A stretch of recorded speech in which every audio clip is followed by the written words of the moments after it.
The following is rated S for spoilers. I'm sorry. Me too.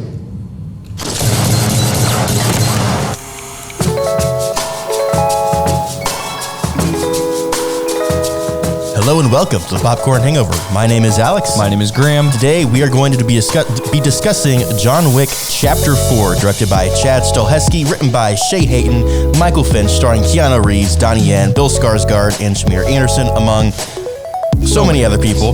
Releasing March 24th of 2023 with an estimated budget of $90 million, an estimated opening weekend gross of $73.5 million domestically. I forget, the worldwide numbers were well over 100, 120, something like that. Not doing too bad for itself. No, not at all. Yeah. Fans are absolutely loving this movie, as well as critics. Rotten Tomatoes, they both agree at a 95% score on both ends. IMDb has an 8.5 and Letterboxd has a 4.2 out of 5 stars. Graham, how you doing this week? Dude, I'm doing good. Yeah? I'm doing good. I'm excited for this one. I feel like I say that every week, but like this series is so good. I love John Wick. I really do too. This is like, I'm really not like an action-packed kind of movie. Like, Unless it's Marvel. yeah. Yeah. I mean, yes and no. I mean, with that, I don't know. Like I've just never been into like, I'm trying to think of much. Yeah. Unless it's like more of a superhero kind of fitted like theme. I'm never normally like one to like sit down for it. But these movies, like since the first one, I mean, how can you not like these movies, dude? I don't know. And like, honestly, all the way through, I like recently just watched like 1 through 4, actually, like all of them. And man, they're good. This one wasn't my favorite. I can tell you that much, but it was still great. Yeah, like, I'm not like, well, I don't know. Okay. Well, let's talk about that. What were your thoughts on this one specifically? Because I think we have very differing opinions. Yeah. So I mentioned like it just felt kind of slow. The pacing in this one compared to the others, it just felt like so slow. Like it was either like we were just talking about this, but like he literally like returns, like he like gives him his suit. He's like, I'm back. He's like, I'm ready. And then you watch like this, like, it just felt like it was like 10 or 15 minutes of like travel time. And then he like meets an old friend and he's going to fight. And then he travels again. He meets an old friend and he's going to fight. And like, sure, the fight scene's absolutely iconic. Dialogue was like pretty solid, like throughout the whole thing. I liked the movie. It just felt so drawn out. Like it was just like, oh, he just did all that to get here. Okay, that was cool. Now he's going to do all this stuff to get to the same point. Like, I don't know. It just felt like all of them are though. Yeah, but it didn't feel that way. Like with the other, I don't know. Like, especially with like, I don't know. This one just felt slow. And like with it being like like almost 3 hours, right? This is like the longest one, right? By far. Okay. So I was like, it definitely didn't feel like 3 hours. It just, there were so many points in the movie where I was just like, I could check my watch and I was just like, yikes, it's only been like 10 minutes and it felt like it should have been like an hour. And so I don't know. That's like my only complaint. Here's the thing. I would with the movie disagree with you times infinity on Yeah. that point. I thought this movie was so well paced. Yeah. I did check my watch the second time I watched it, only so I could time how long we would go with just nonstop action. Like that final like act, it's literally 30 minutes of nonstop action, and it's some of the craziest sequences and things are going on. Like all the choreography and everything is so, it's on another level. Yeah. I can't even, it's just awesome. Yeah. And like I said, like, yeah, everything with the choreography for like every fight scene, every stunt, it was so well done. Just like the other movies. I have no complaint there whatsoever. It was so fun.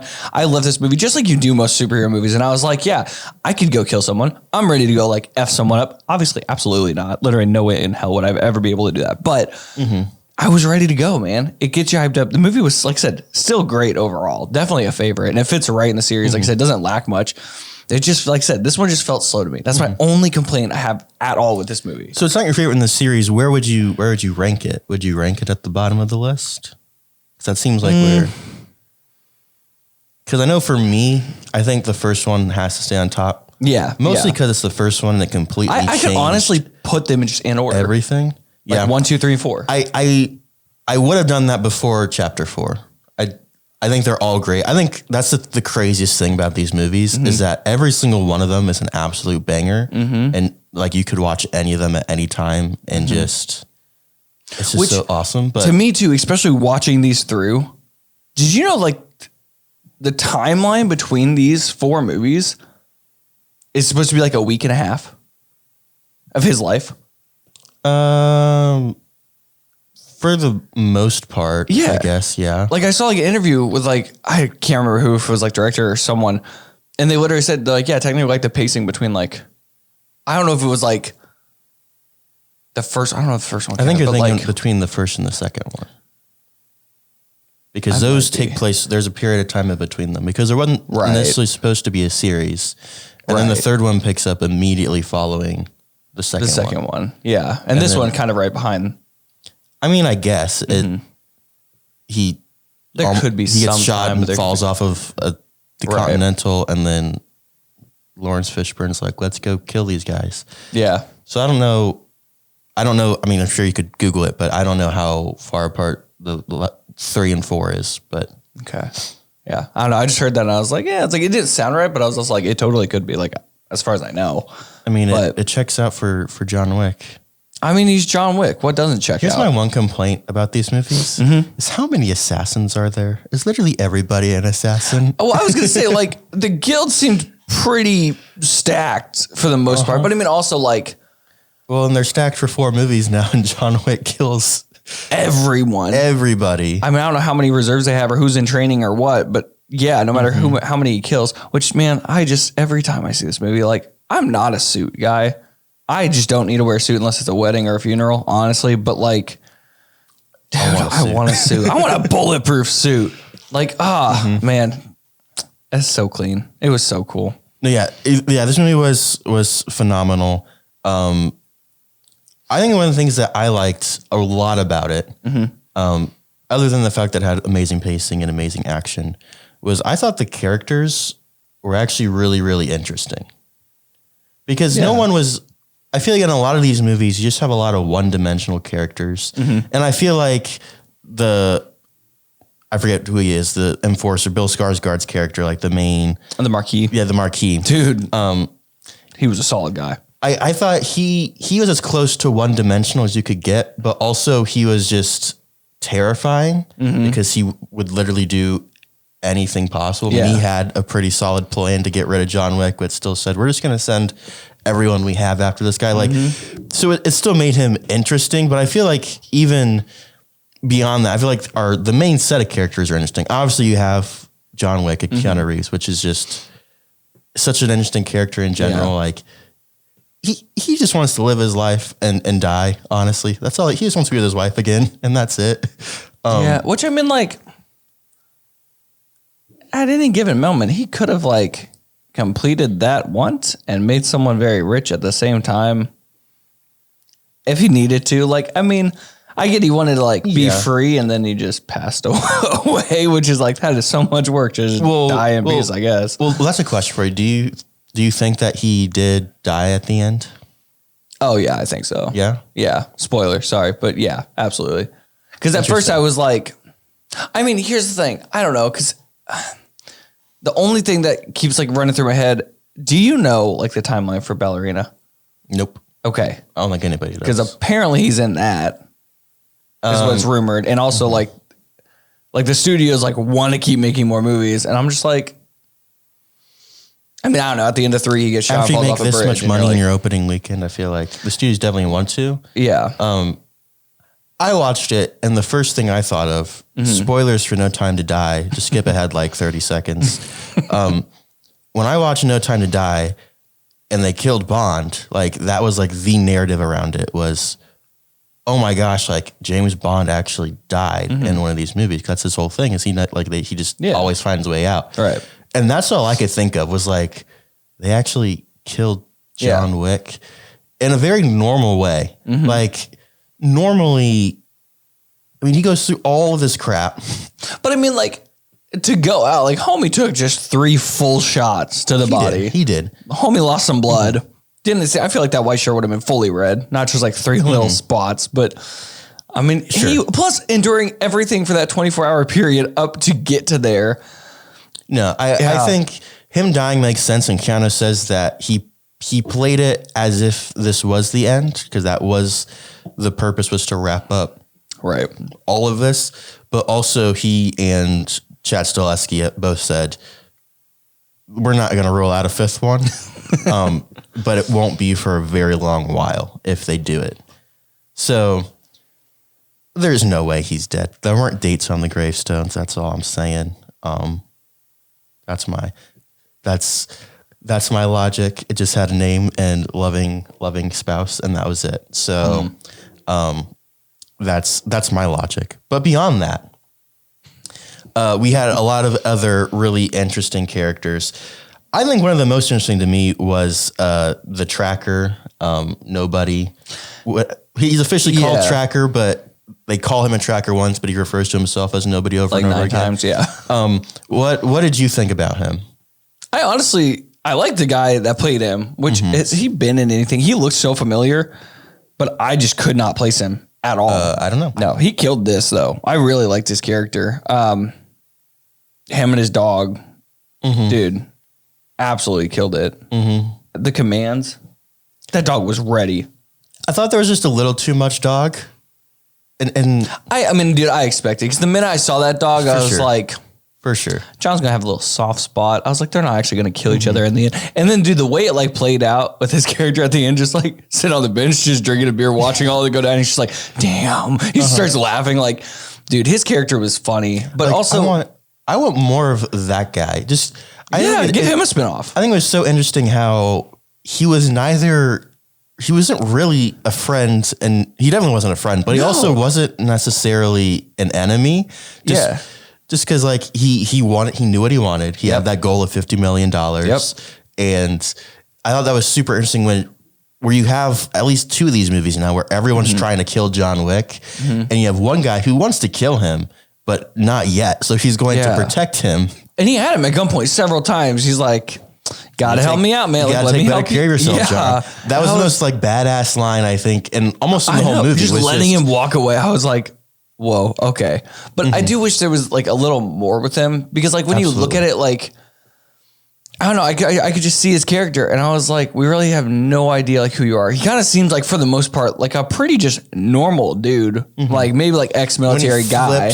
The backpack to the bulletproof, bro. That was T. Which he took a couple shots to the backpack, and I was like, that's got to be bulletproof, because like, I mean, that would go through. And then he flips it over, and I was like, oh yeah. So that makes sense. So he only flipped over. It was the front part, or like it like splits into a which they make backpacks like that. I've seen that. Interesting. Yeah, and it's like pretty sick. But I totally need one of those now.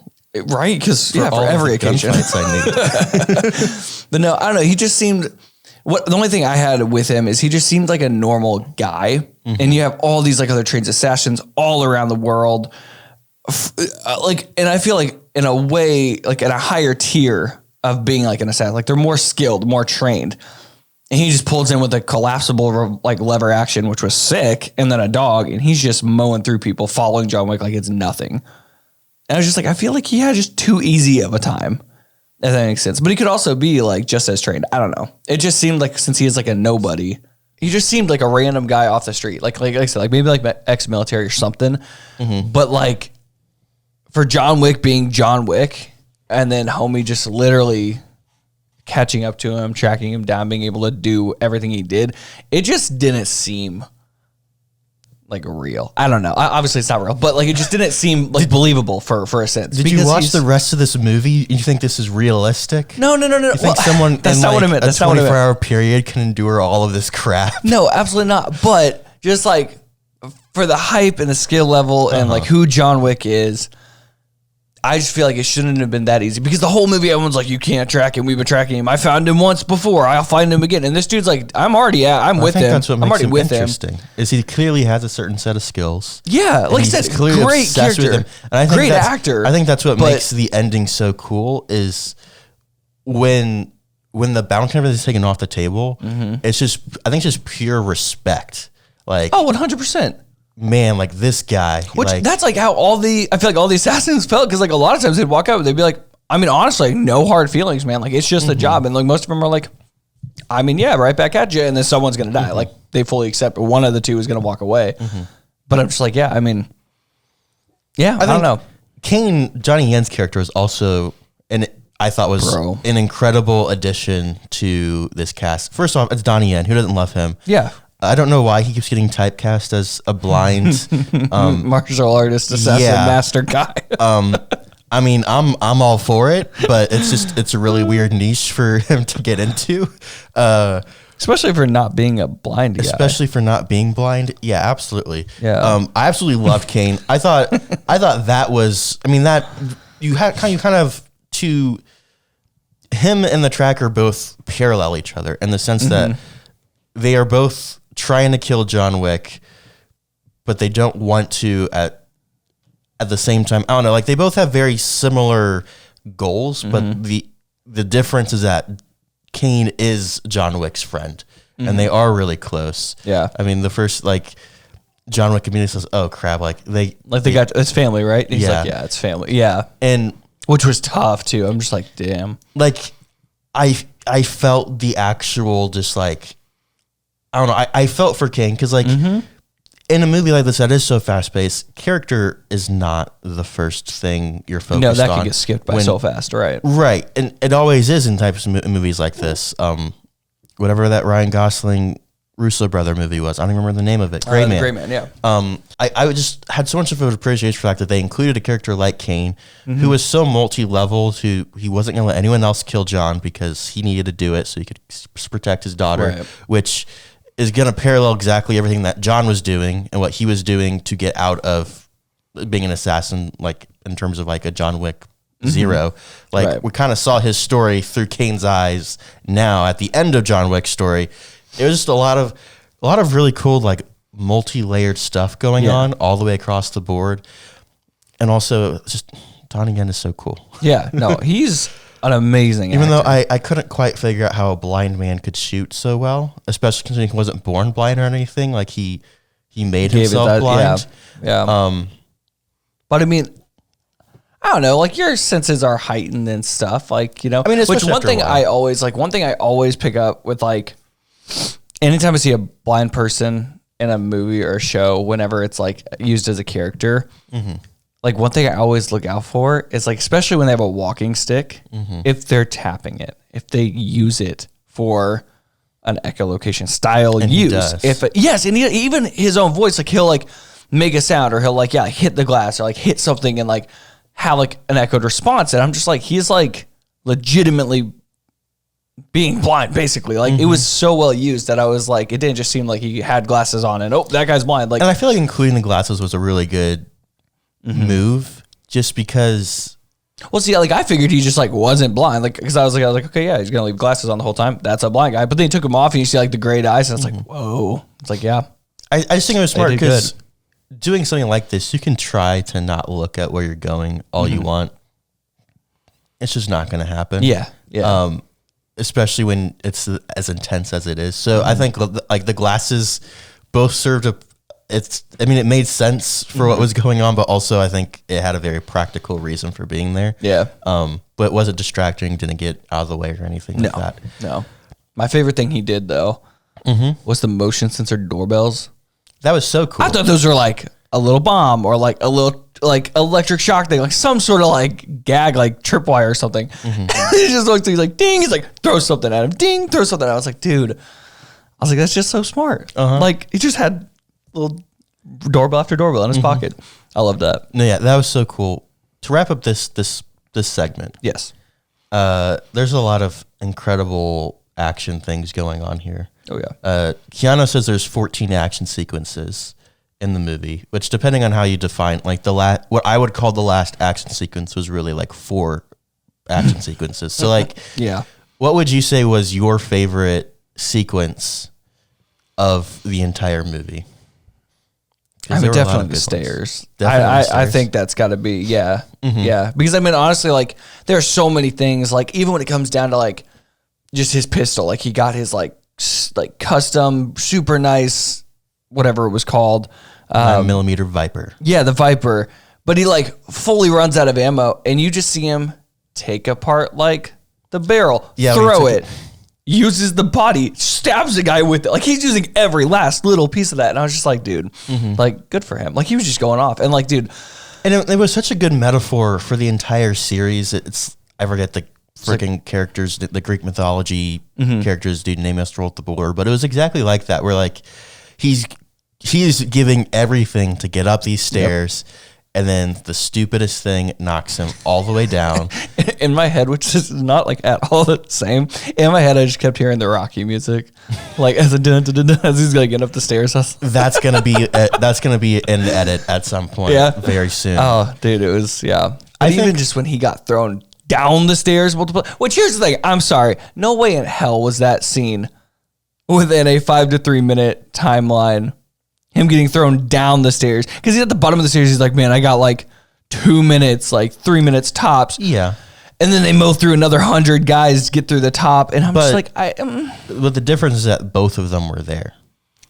I mean, I don't think I could get up the stairs in 3 minutes. Well, yeah, but the point is, if neither of them showed up, both seconds would also have to die. So they're going to say, we'll give them a couple minutes. Oh, yeah, that's fair. Okay. I literally didn't think about that. There's some because they both had to get there. I mean, that was never explicitly stated, but in my head, that's logical.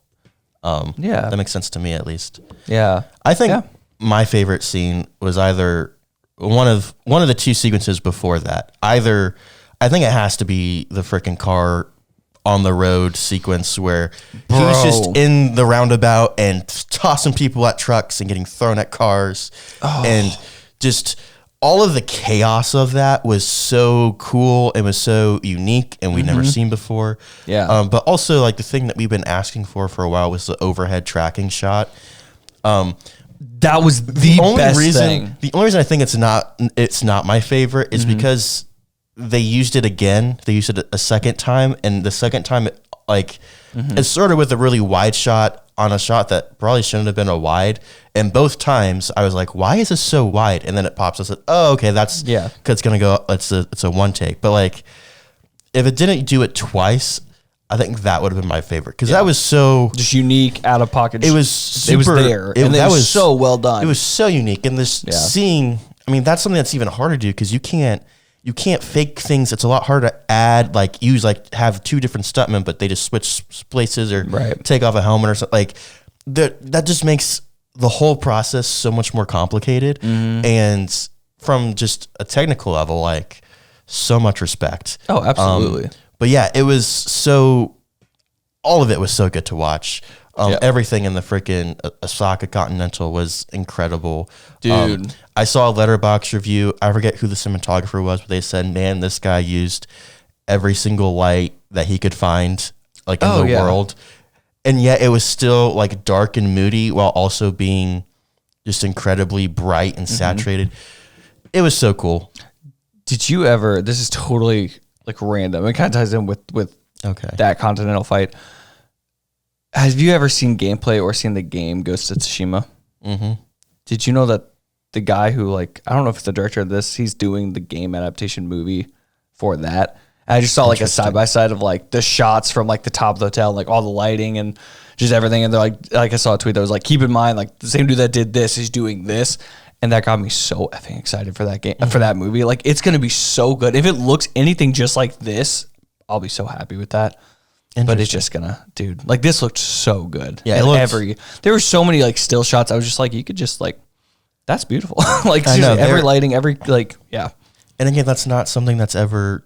I mean, every single one of these big action movies are always just, all right, we're gonna put some orange and teal color on it. Boom, there you go, action movie. Let's go. But this, every scene, every location was totally new and unique, and it looked so good. But there's a lot of things that this movie did that other movies in this category just don't. I mean, John Wick changed the action genre in such a crazy way. And so we're going to talk about some of the things that make John Wick different, some ways that it's changed everything for the action genre. So if you want to hear more about that, stick around.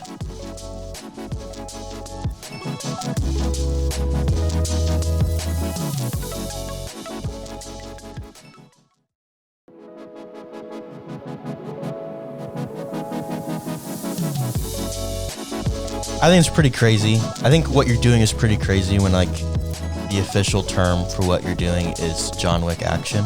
Yeah. You you create a whole subgenre of like what you're doing with the title of the thing that you're doing. I think the thing obviously that people love the most about these movies, Keanu, who is just the greatest human being of all time, but B, the action is so amazing. Yeah, all across the board. Yeah. I didn't know this until I was doing some research for this episode, but there's actually a term, a more specific term for like a lot of what they do here. Because most movies are like, oh yeah, they're doing, I know Kung Fu, or like they're doing like certain style, like martial arts or something, right? One of the things that John Wick does is it's officially like, if you were going to go to film school, they would define this as gun fu.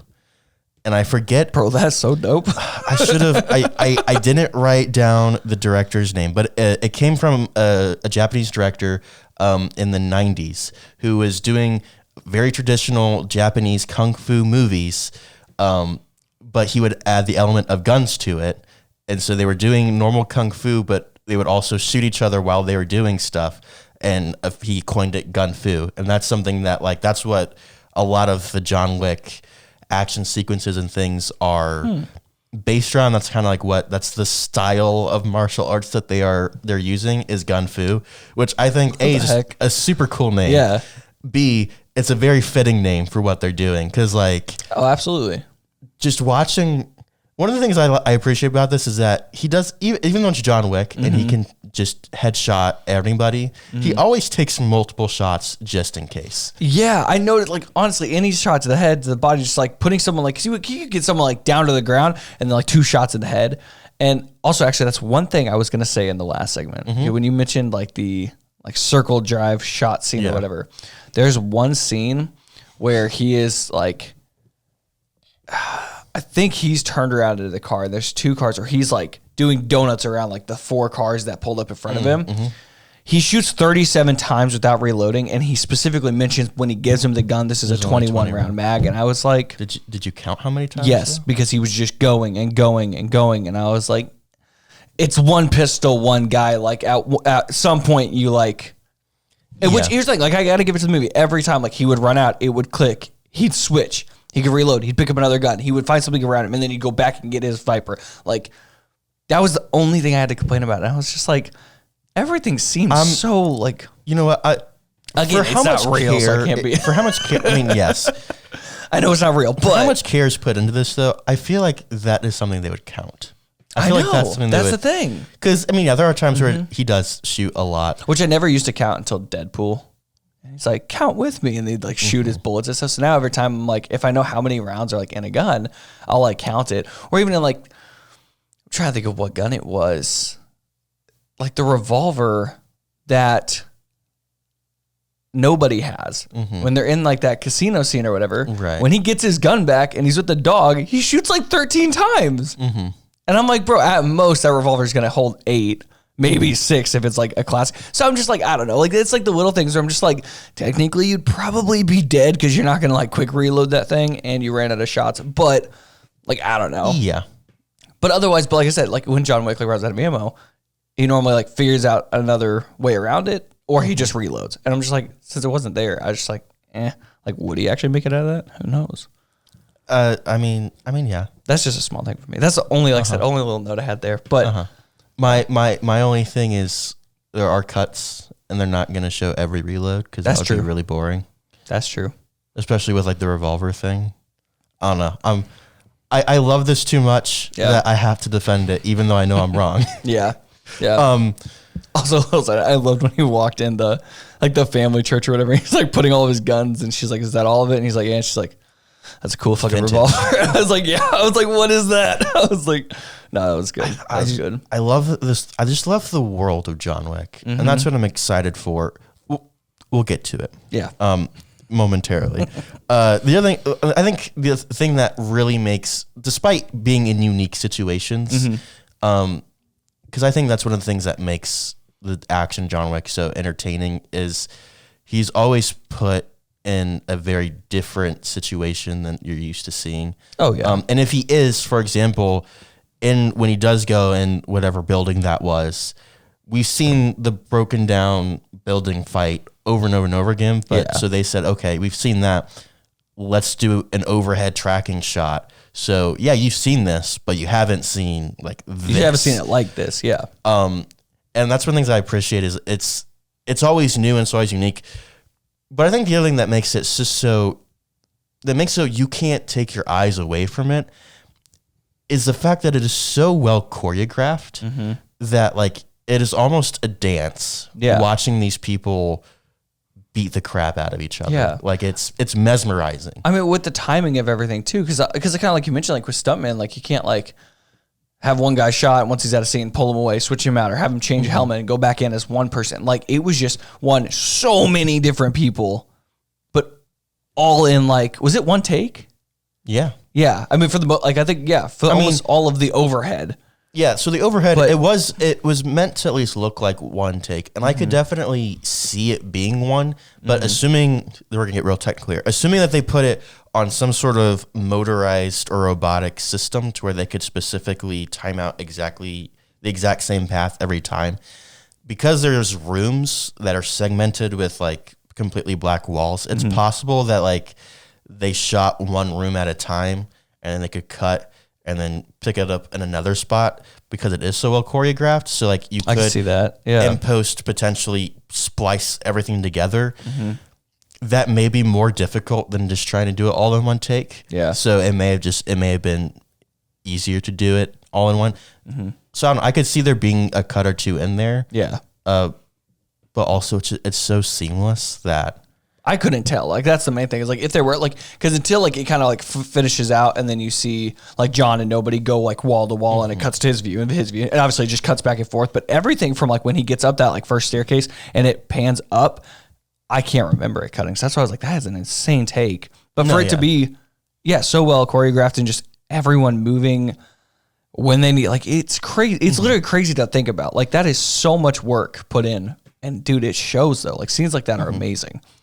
Yeah, this is a total side rant, but like there are so many movies now that like require some form of stunt work in some capacity. Like even if it's one quick moment, like you need stunt people, and the things that these people are doing deserve recognition. And I think the Oscars need to get their heads out of their butts and deal with the fact that action, and deal with the fact that like these action movies are the biggest movies in the world.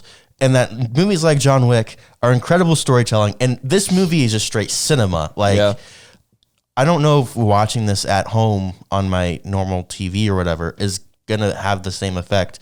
Not being able to hear just the gunshots, like, shaking through you and, like, things, all the 360 sound of it all. Yeah. All of that, like, these movies are pure cinema and they need recognition in general. Another even more side tangent, Roger Deakins, one of the greatest cinematographers of all time, said that The Batman should have won best cinematography because it was so beautiful and what it did was so incredible. But because it's Batman, no one's going to give it any time of day. But stuntmen, anyway, I'm going to wrap this up. Stuntmen need more to have I think best stunt work deserves something. Oh, absolutely. Because that would be such an interesting category. I mean, you hear about like Tom Cruise.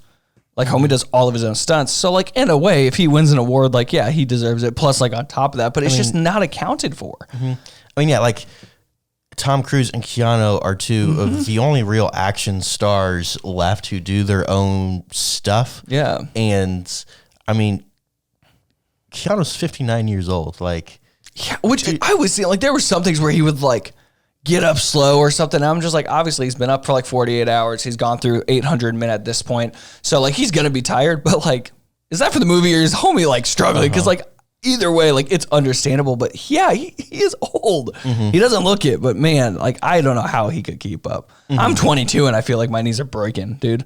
Yeah. I'm not doing well, but he's thriving. Yeah. We love Keanu.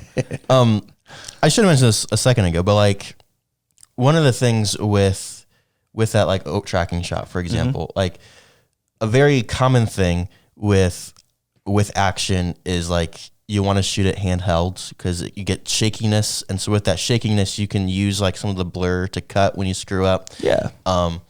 Or another example, because we got into all. We talked about it a couple weeks ago. We got into all this through like Ismahawk, and like they were a big action channel. Yeah, they were, absolutely. They were teaching how to film and create action and everything.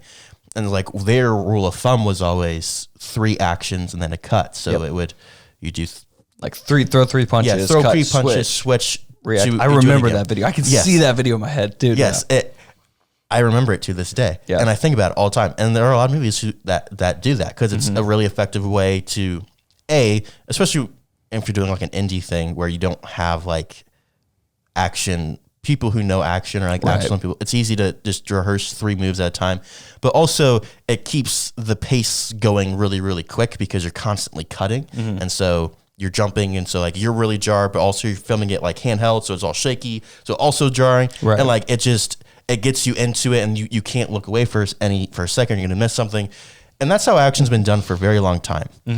John Wick breaks all of those rules, and it always has.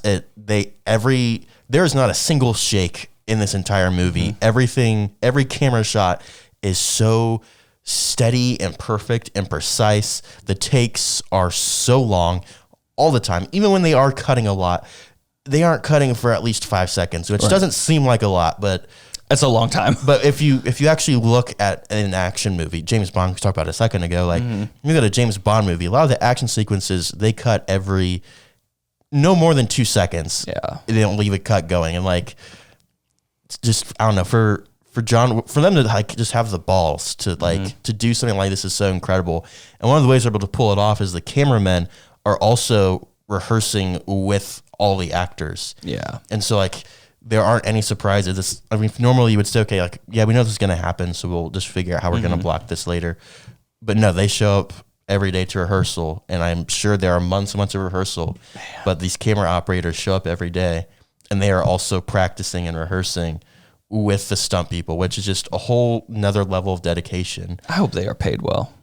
I hope they are taken care of, because that is like a lot of work. I mean, it's only $90 million, like, which don't get me wrong, it's a lot of money. But when you split that up across everyone, especially with like actors like Keanu probably took 15, 20, if not more. I mean, like, you know, yes, he would take a lot, because he's the lead, and B, he's an executive producer. Yeah. But the other thing you have to think about with a lot of like these types of movies with a lot of like bigger stars is they get their cut from box office numbers. So they'll say, we'll give you $10 million up front, but you also get 5-10% of whatever the box office revenue is. Right. So I always kind of forget that there's like a check after the fact. Yeah. And that's why there's so much, a lot of these actors like really, really push stuff after the fact because they want to keep going.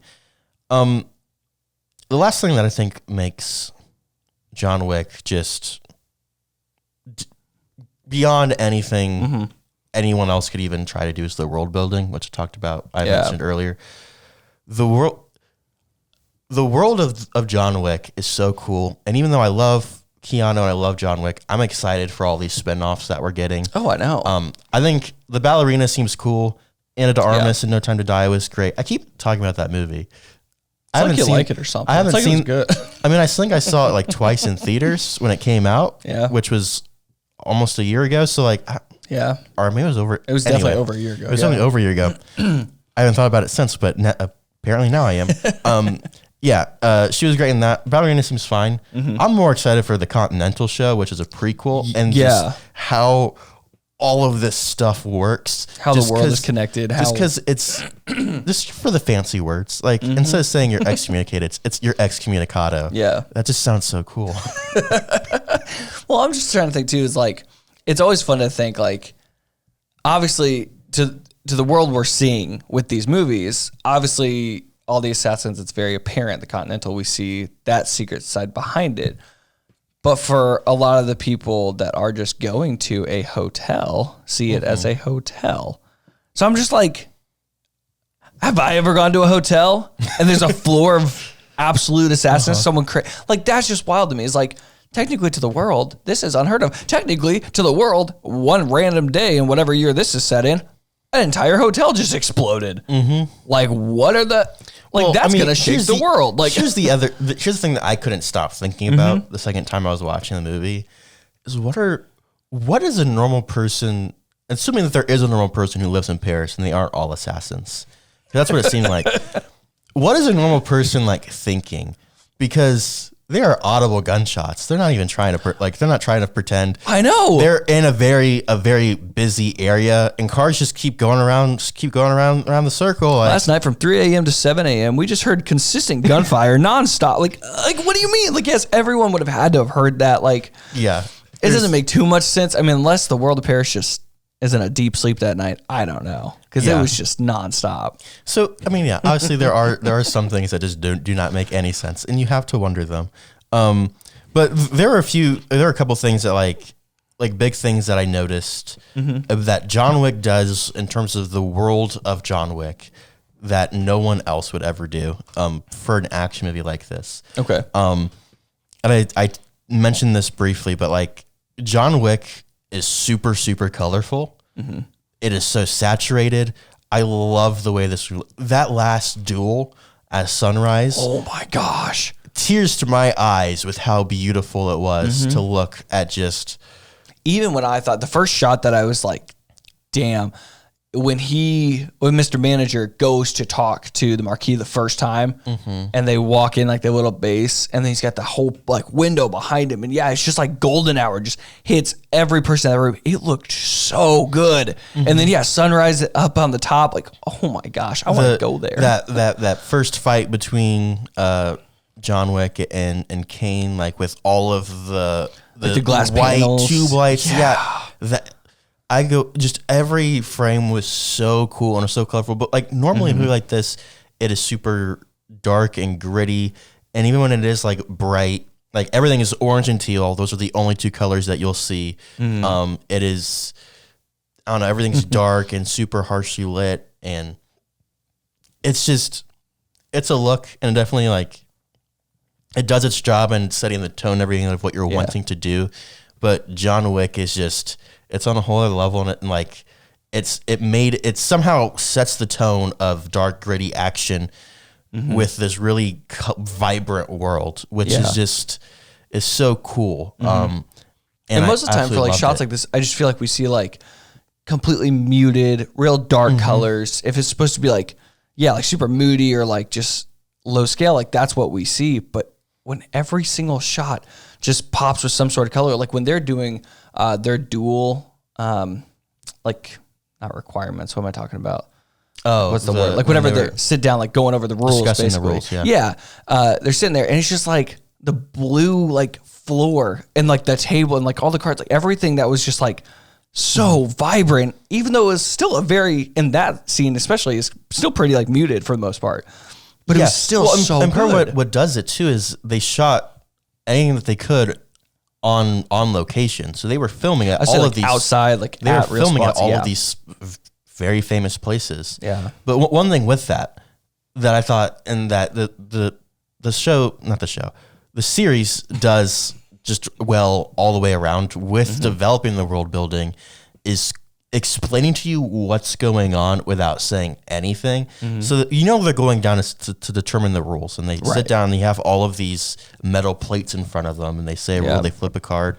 Oh, it has a number, and then he sets a rule, flips it. Oh, dang it. So they say it's higher this guy. value, yeah. And then you realize, like immediately, without even thinking about it, they don't explain to you what's going on. You've never seen this happen before, but immediately you understand, like they're doing like a whole bidding system going on. Basically, They can screw each other if they really want to. And that's like when he said like blades. I was like, why would he? I'm like, is he secretly like, is he good with swords? Is he good with this, and this? And then I was like, oh, he picked Kane to be a second. Most likely, I was like, that kind of makes don't give a blind guy a gun, but like that kind of makes sense. But I was like, dude, yeah, I just keep thinking of more amazing things, like a knife fight, a sword fight, whatever, a blade fight for a final duel should have been a way more epic like sequence and a way to go out. Yeah, it should have been, and anyone else would have done it because it would have been easy and it would have looked cool.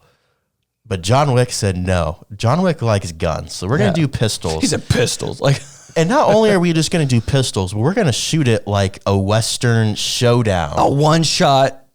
Yeah, dude, those guns, beautiful, but also like, yeah, the way it was just so not drawn out, but shot after shot after shot. Like, it's still, it was, honestly, it was kind of, it should be boring, but I was so engaging and I was so invested in what was going on because of all the character work. It's not going to be a headshot. Like, yeah, they're friends. Like at this moment when it really comes down to it, like I knew, like I was like neither one of them is actually going to. Well, and die also John here. is shooting with his left hand.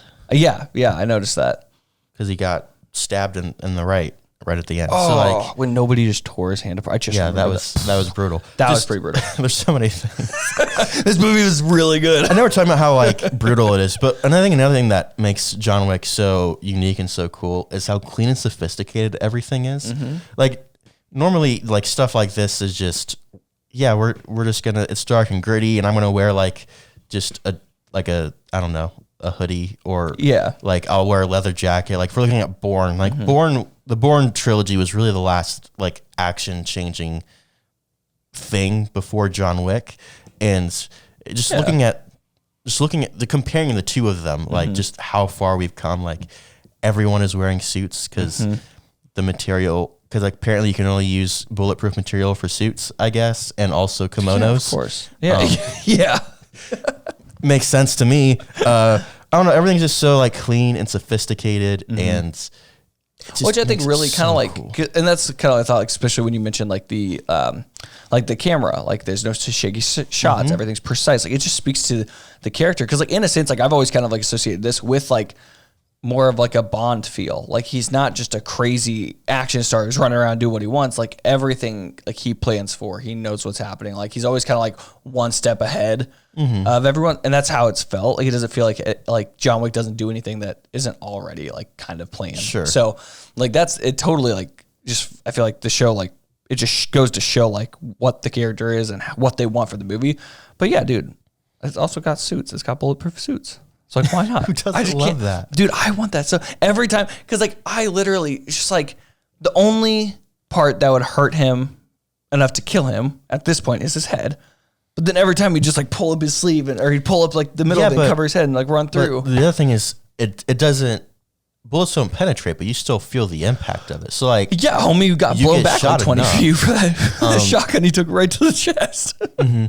Honestly, just even the humor in the action. The one moment that I can't stop thinking about is with the nunchucks, which, by the way, was so freaking cool. Yeah, but with the nunchucks, there's a guy who like runs up to him, and immediate like John Wick like reels up to go smack him, and like he covers his face. He stops and just goes under him, hits him between the legs. Like that was such a comical moment, but it was quick and it was subtle, and it didn't take away from anything. Like again, normally a movie would be like, okay, we're gonna stop, we're gonna cut to the guy covering his face, John Wick going, oh, I have an idea, smacking him underneath, and I'm going, oh no, but like it was, it wasn't, it stayed, I don't know, it was still like clean, sophisticated, and serious.